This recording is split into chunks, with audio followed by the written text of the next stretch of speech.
Me revoilà sur les rives du grand fleuve Xingu.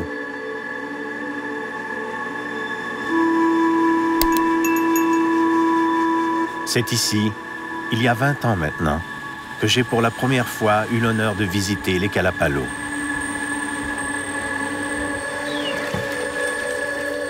Ce sont donc des amis de longue date qui m'accueillent après un long périple. Au cours de cette visite, j'aurai le privilège d'assister aux fêtes du Yamurikuma, un rituel très ancien où le pouvoir des femmes prédominera sur celui des hommes.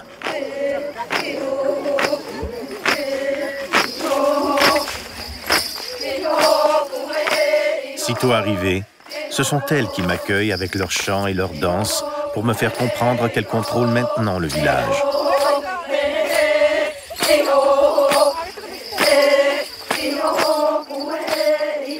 Pour les jours à venir, les hommes se feront plus discrets et n'auront d'autre choix que de suivre la parade sans se plaindre. Tout étranger qui se rend au village pendant la durée du Yamurikuma peut se faire expulser violemment par les femmes. Puisque je suis un ami de longue date, on me réserve une bousculade bien cordiale dans la bonne humeur.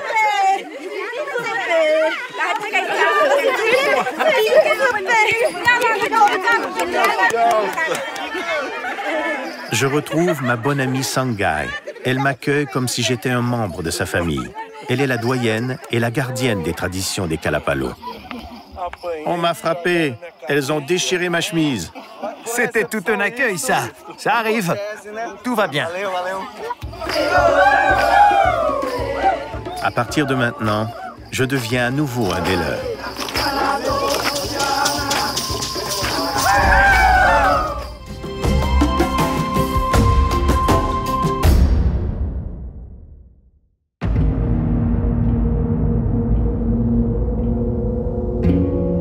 Les Kalapalo forment la plus grande communauté qui habite le territoire indigène du Xingu au Brésil.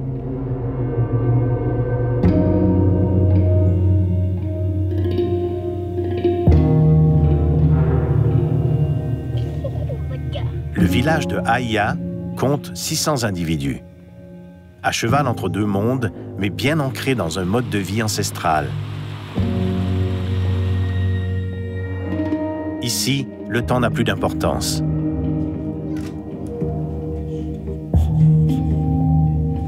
Après l'accueil chaleureux de la veille, je me rends dans la Maloka de Sangai. Les Malokas sont de grandes maisons habitées par les familles élargies de la communauté. Sangai est entouré de ses petits-enfants et confectionne les colliers que porteront les femmes au cours des danses à venir.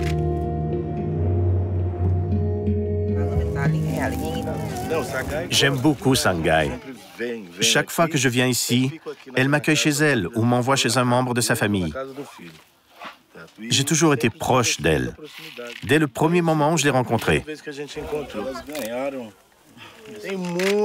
J'ai de nombreuses photos d'elle, qui prépare la peinture pour décorer sa fille et sa petite-fille, qui fabrique des colliers, qui prépare du poisson, du beiju, du manioc. Bref, dans plusieurs moments de son quotidien.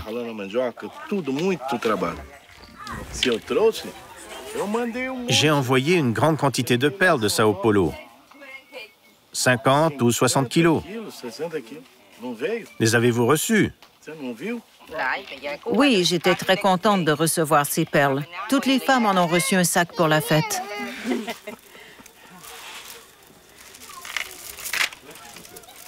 Je suis la chanteuse du village Kalapalo. Plus tard, pendant le Yamurikuma, je vais chanter au centre du village. Elle chante des airs anciens que peu de gens connaissent. Elle sait beaucoup de choses et les transmet de génération en génération. La prochaine fois, tu dois nous apporter 100 sacs de perles de ce type. L'autre fois, ce n'étaient pas les bonnes perles. D'accord. La prochaine fois, j'en apporterai davantage. L'alimentation des Kalapalo est simple et repose essentiellement sur ce que la nature leur procure. Comme le poisson, le manioc que l'on transforme en crêpe appelée beiju, ainsi que la cueillette du péki.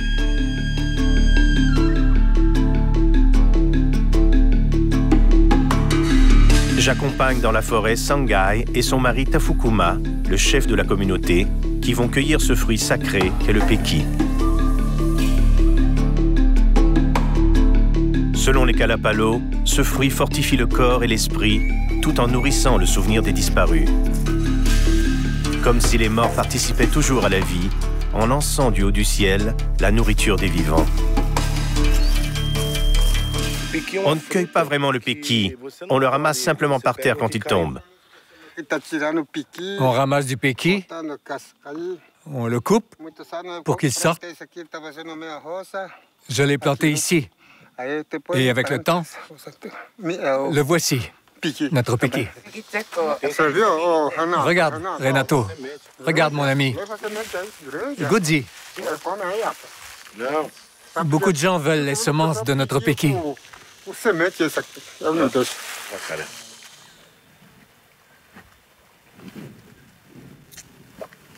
Il est vraiment délicieux, car ce peki peut être mangé cru.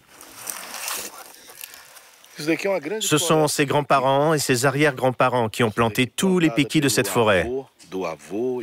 Son fils et son arrière-petit-fils en planteront aussi, et ainsi de suite, pendant des milliers d'années.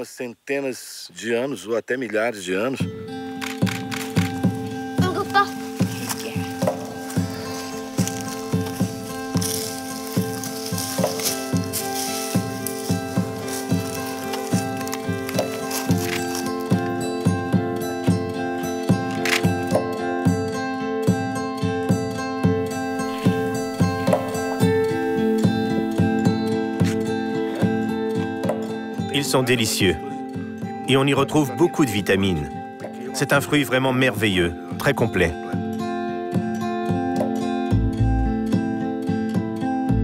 Bien chargé, Sangai prend les devants pour aller préparer le peki. Il sera consommé en grande quantité au cours des cérémonies à venir.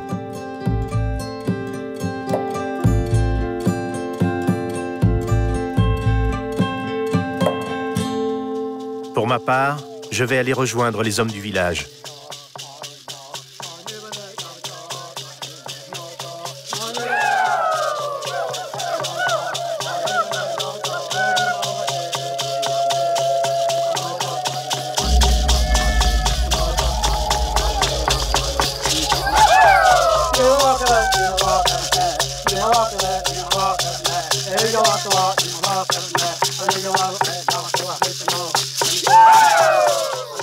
Dans le groupe, je retrouve mon ami Viola, que j'ai initié à la photographie lors de mes séjours passés. Viola est un jeune leader de la communauté. C'est lui qui a organisé les cérémonies aujourd'hui. Tu dois te concentrer pour prendre des photos. Oui. Prendre sa photo à lui? Mais non, ce n'est pas bon. Il est sans vergogne. Tu ne dois pas déclencher, clic, clic, clic, clic. Il faut bien penser et c'est là que tu prends la photo.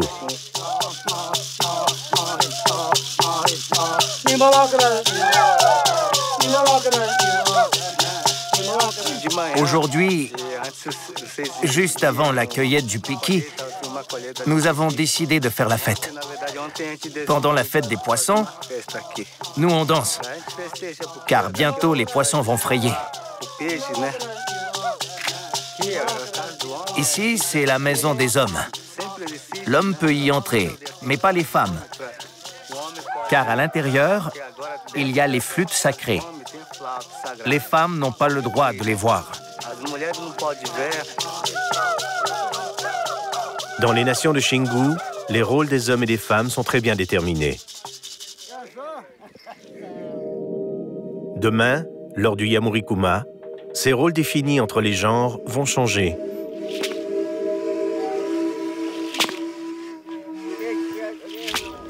Ce sera au tour des hommes de préparer les repas quand les femmes auront faim. Ils devront aussi rester attentifs à leurs besoins pour s'assurer du bon fonctionnement de la cérémonie. Pour l'heure, le village s'endort au son des flûtes sacrées.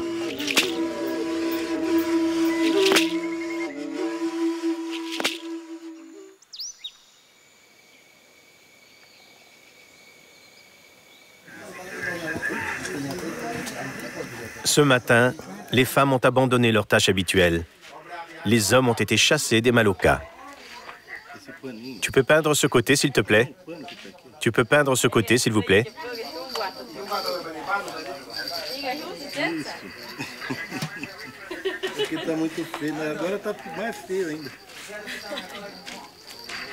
Je serai donc le seul à pouvoir assister à un rituel que je veux saisir en images, sans en altérer le caractère sacré.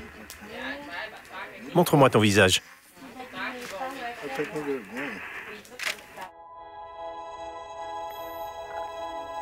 Pour l'une des rares fois de toute leur existence, les femmes peuvent arborer ces signes qui leur sont normalement interdits.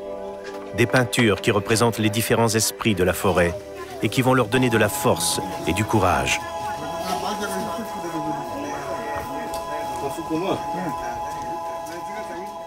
C'est dans le silence et le recueillement que la belle-fille de Sangay applique ses figures sur le corps des femmes, marquant ainsi leur avènement au statut de guerrière.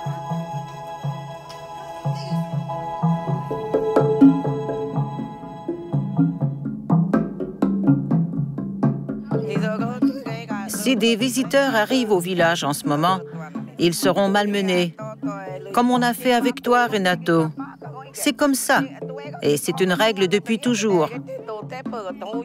C'est pour ça que pendant la fête du Yamurikuma, personne ne visite le village.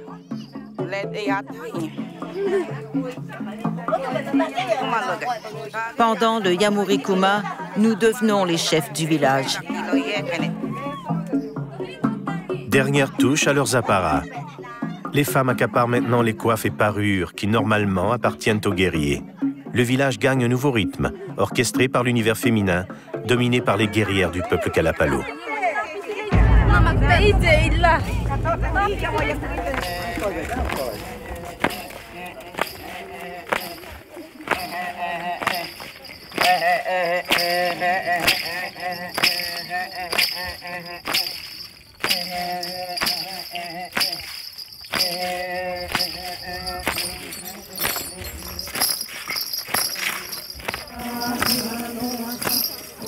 S'amorce alors une lente et longue procession, une grande chaîne de solidarité, une marche vers l'égalité que déjà leurs ancêtres célébraient depuis la nuit des temps.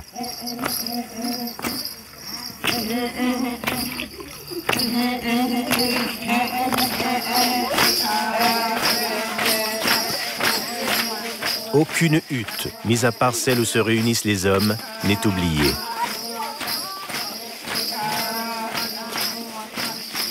Ainsi, l'esprit du Yamurikuma va occuper tout l'espace, conférant au lieu le juste et nécessaire équilibre menant à l'harmonie.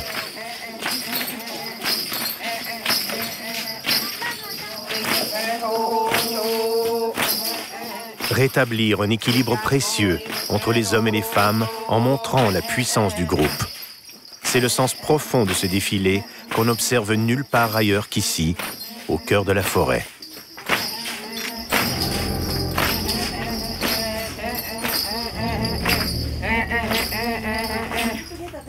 Cette procession va durer jusqu'à ce que l'épuisement ou la faim ait raison des participantes.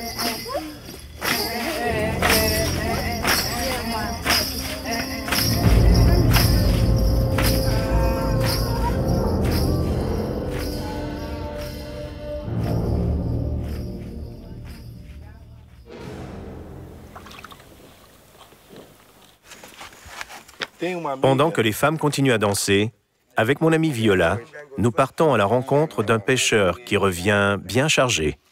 J'aime ça, c'est le plus délicieux des poissons. Pendant la fête des femmes, ce sont les hommes qui s'occupent de la nourriture. On pêche du poisson qu'elles vont manger au centre du village.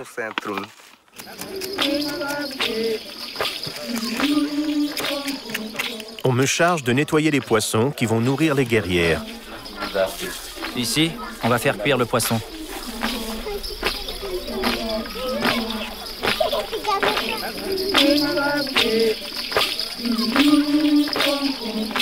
Pour l'heure, rien ne semble briser l'ardeur de cette procession. Avec les autres hommes, j'attends que cesse cette ronde qui dure depuis des heures, sans savoir quand elle prendra fin. À la tête du défilé, Sangay, elle seule, va décider du moment propice.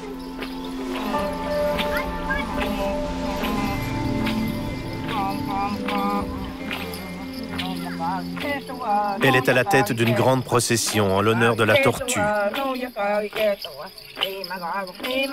Un symbole féminin très fort chez les nations du Xingu, qui représente la terre-mère. À travers ce rituel, elles font appel à sa grande sagesse. La tortue, porteuse du monde, est un gage de stabilité pour tous.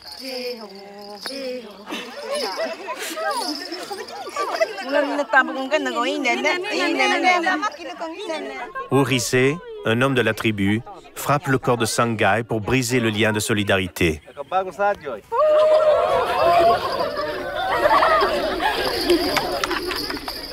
Je fais semblant de frapper Sangai pour qu'elle tombe. Et cela signifie que les tortues sont retombées à l'eau. Chaque fois que les femmes font ce rituel, nous devons leur offrir du poisson et tout ce qu'elles demandent. Si on refuse quelque chose, elles vont se fâcher.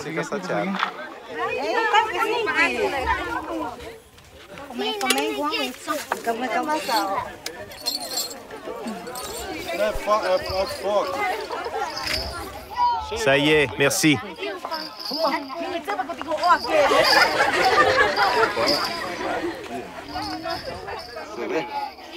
Tiens, tu presses ici sur ce bouton-là. Ah, c'est très beau, c'est très bien. Quoi? Tu crois que je n'ai pas pris de cours? C'est vraiment très bien.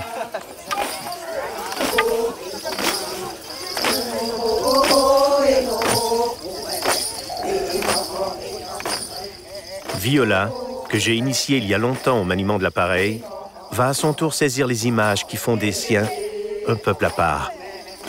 La relève est assurée. Le Yamurikuma, tel qu'il est célébré aujourd'hui, nous avions arrêté de l'organiser pendant un certain temps, alors maintenant j'en profite pour le filmer. C'est important de le documenter et le garder pour que les nouvelles générations regardent ça.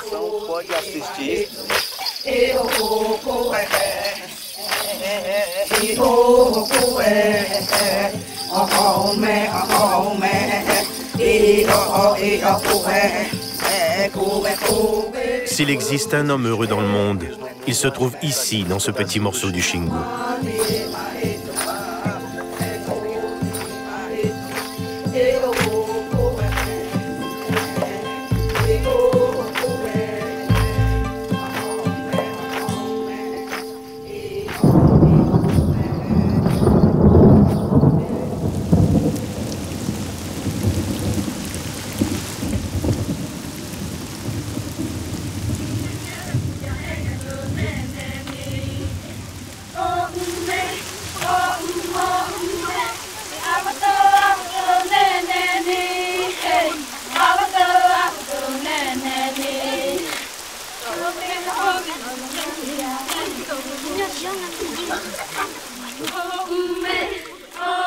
Après l'orage, à la tombée de la nuit, les jeunes femmes du village forment à nouveau une chaîne humaine, les pieds martelant le sol trempé.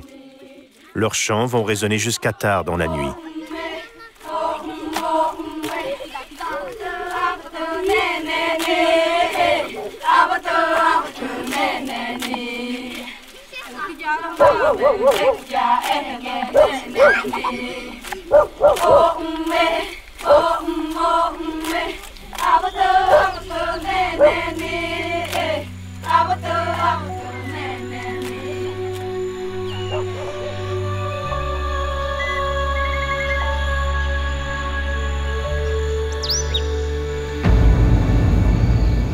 Le jour se lève sur le dernier chapitre de la fête.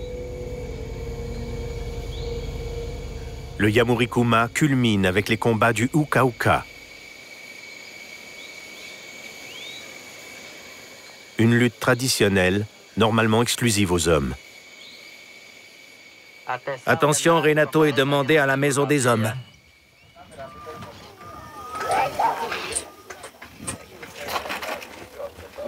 Bonjour.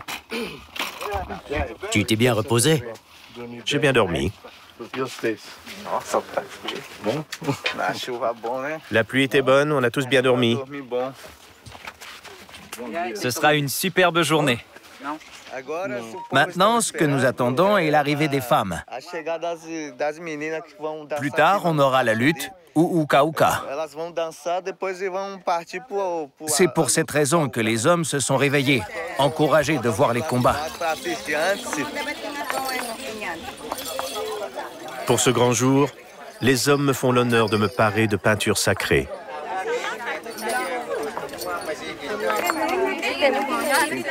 La peinture corporelle est comme un vêtement. Chaque symbole a sa signification. Le poisson, le jaguar, l'anaconda, le perroquet.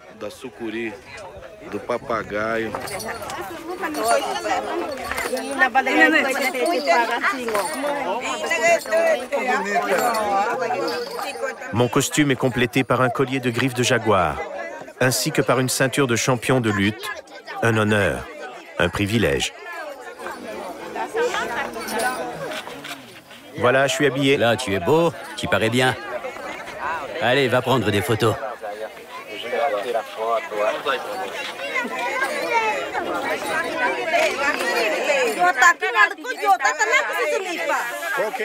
Quelle est ta responsabilité lors des événements d'aujourd'hui?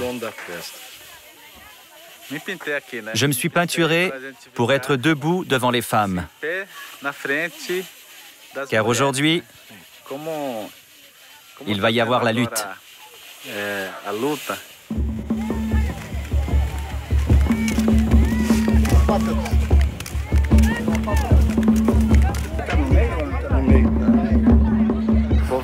Je vais rester là, debout, pour appeler les championnes à s'affronter.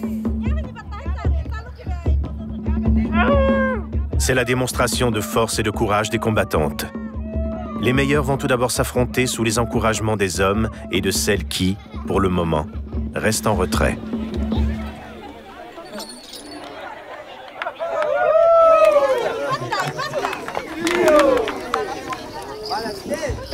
Les combattantes se tiennent face à face. Elles se regardent et commencent le combat qui est souvent très bref. Le but du uka-uka est de jeter le rival par terre, ce qui est cependant rare. Si un athlète peut passer la main derrière la jambe de l'adversaire, il abandonne habituellement avant le coup final. Le uka-uka est un sport de lutte rituelle et un art martial pratiqué par toutes les nations du Xingu.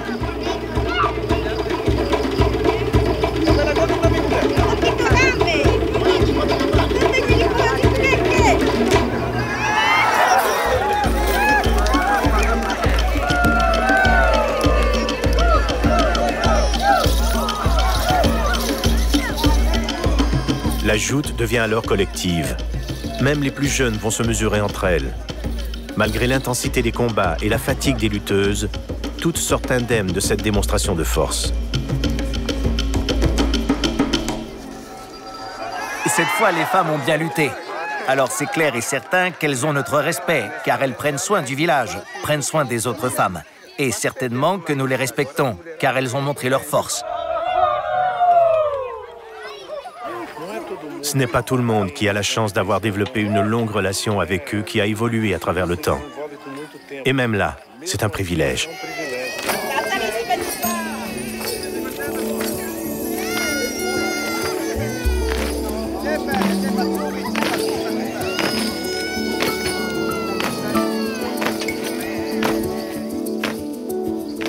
La dernière étape va conduire tout le groupe au bout de la route menant au bain, qui va purifier le corps et l'esprit, marquant la fin du Yamurikuma.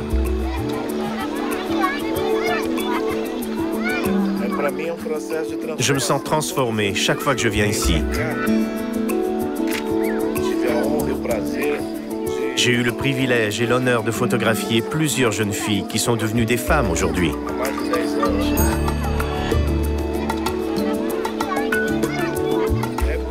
C'est beaucoup d'émotions. Je ressens une sorte de passion que je ne peux pas expliquer.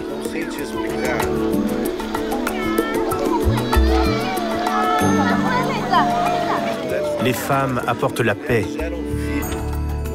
Elles éduquent leurs enfants, elles chantent, elles sont accueillantes. Donnent des accolades pour tout le monde. La terre est, selon moi, un personnage féminin qui équilibre la vie. Et elle est la source de vie.